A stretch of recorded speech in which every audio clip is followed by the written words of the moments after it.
पायल एक खुले मिजाज की जिंदा दिल लड़की होती है जिसे उसके पापा ने फुल्ली सेल्फ इंडिपेंडेंट बनने के लिए सब कुछ सिखाया हुआ होता है। एक शाम पायल अपनी बाइक पर सीटी बजाते हुए कॉलेज से घर वापस पहुंचती है, जिसे देखते ही उसकी मम्मी गुस्से में पूरा घर सिर पर उठा लेती है। आ गई महारानी, बहुत बोलते थे मैं अपनी बेटी को सब कुछ सिखाकर दुनिया में मजबूती से खड़े रहना सिखाऊंगा, साथ में बेटी को लफंडर बनना भी सिखा दिया, ये नहीं बताया। क्या हुआ?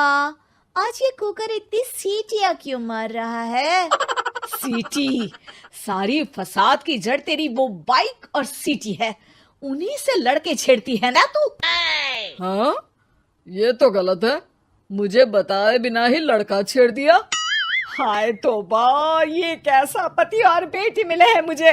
अरे मम्मी यार, तुम ओवर एक्टिंग बंद करो। और मैंने कोई लड़का नहीं छेड़ा पापा। शिट यार। अच्छा मम्मी, आप पहले मुझे ये बताओ कि आपको ये सब बेकार बातें बताता कौन है? अच्छा, तूने कोई लड़का नहीं छेड़ा? अरे वही शर्मा आंटी, वही बताती रहती है, पर उसकी खबर तो मैं खुद ले लूंगी। अच्छा मेरी प्यारी बेटी थक गई होगी ना, जा जाकर आराम कर बेटा। अचानक मम्मी को गर्म से नरम होते देख के पायल और उसके पापा कंफ्यूजन में एक दूसरे को देखने लगते हैं।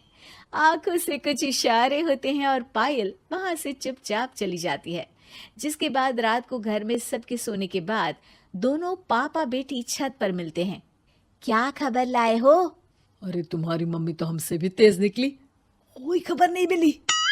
क्या यार पापा, पता नहीं अब मेरी मदर इंडिया कौन सा बम फोड़ेंगी।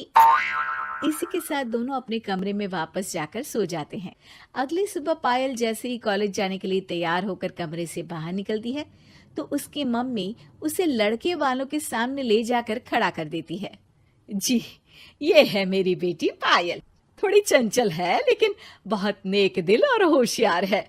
देखते ही देखते कुछ घंटों में पायल और शुभम का रिश्ता पक्का हो जाता है, जिसके कुछ दिनों बाद पायल शादी कर अपने ससुराल पहुंच जाती है। सोचा था मम्मी कोई बम फोड़ेंगी, पर उन्होंने तो सीधा मुझे उम्र कैद की सजा ही दे दी। बहू, अब उम्र कैद समझो या बम, रहना तो यही है, निभाना यही है, इसलिए छिछोरी हरकतें बंद करनी होगी। है? ये आप क्या बात कर रही हो? मैंने क्या किया? इतने मासूम ना बनो, मुझे तुम्हारे कारनामों के बारे में सब अच्छे से पता है। ऐसा बोलकर सास तो वहां से चली जाती है, लेकिन पायल सोच में पड़ी वहीं खड़ी रह जाती है। जिस पर शुभम उसके पास आता है।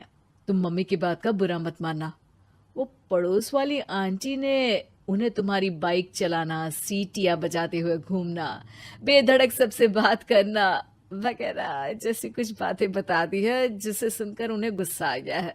पर फिक्र मत करना, धीरे धीरे साथ रहने से वो भी ठीक हो जाएंगी। Thanks for your concern, but I don't care. Payal सीधा अपने कमरे में चली जाती है। अगली सुबह कॉलेज जाने के लिए तैयार हो सीटी बजाते हुए कमरे से बाहर निकलती है, जिसे देख सास गुस्से से तिलमिला उठती है। महारानी, शादी के अगले ही दिन ये हीरोइन बनकर कहाँ चल पड़ी? और ये लफंगों की तरह सीटियां बजाना बंद करो।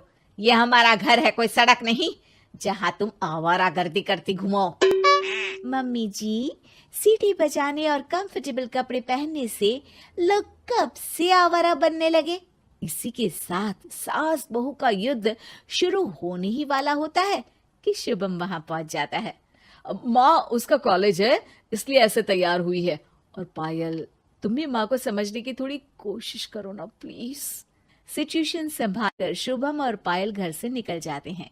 इसी तरह दिन बीतने लगते हैं, जिससे सास बहू की लड़ाइयों के बीच शुभम पिसता रहता है, लेकिन साथ ही वो दोनों एक दूसरे की आदतों को अपना भी लेती हैं। पर पायल का सीटी बजाना सास को आज भी नागवारा ही होता है। आसमान गिर जाएगा, धरती फट जाएगी, पर इसकी सीटी ना जी ना, कभी बंद नहीं होगी। अरे मम्मी जी, जब आप मेरे कुछ बोले बिना सीटी से ही समझ जाती हो कि मैं क्या बोल रही हूँ, फिर इसे बदलने की क्या जरूरत।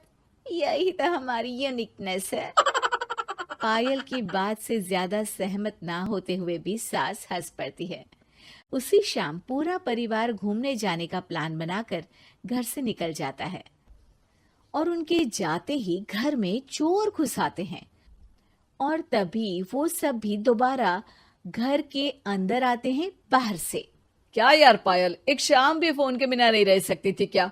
घर में ही तो फोन है, कहाँ चला जाता? अब जल्दी अंदर जाकर अपना फोन लाओ, मम्मी और मैं यहीं बाहर वेट करते हैं। ज्यादा बोल रहे हो, देखो अब और धीरे काम करूंगी। ऐसा बोलकर पायल घर के अंदर जाती है और बहुत देर तक बाहर निकल कर नहीं आती। अरे ये तो सच में जानबूझकर लेट करने लगी। चल कर देखते हैं ना। दोनों जैसे ही मेन डोर के नजदीक पहुंचते हैं, उन्हें पायल के सीटी बजाने की आवाज सुनाई देती है। हमें लेट करके खुद मजे से बैठी सीटियां बजा रही है। अरे गधे, ये मजा नहीं सजा है, जल्दी से पुलिस को फोन कर। माँ की बातों से कंफ्यूज्ड शुभम उसे देखता ही रहता है। सास खुद ही पुलिस को फोन कर देती है। कुछ देर बाद वो दोनों पुलिस के साथ घर के अंदर जाते हैं तो पायल एक कुर्सी पर बंधी होती है और सास को देखते ही दोबारा सीटी बजाने लगती है। सीटियों की दुकान फिर से शुरू हो गई तू? और क्या इन सबको कह रही है कि चोरा है चोरा है? तुझे कैद किया है, थोड़ा तो तरस खाकर डर हमसे।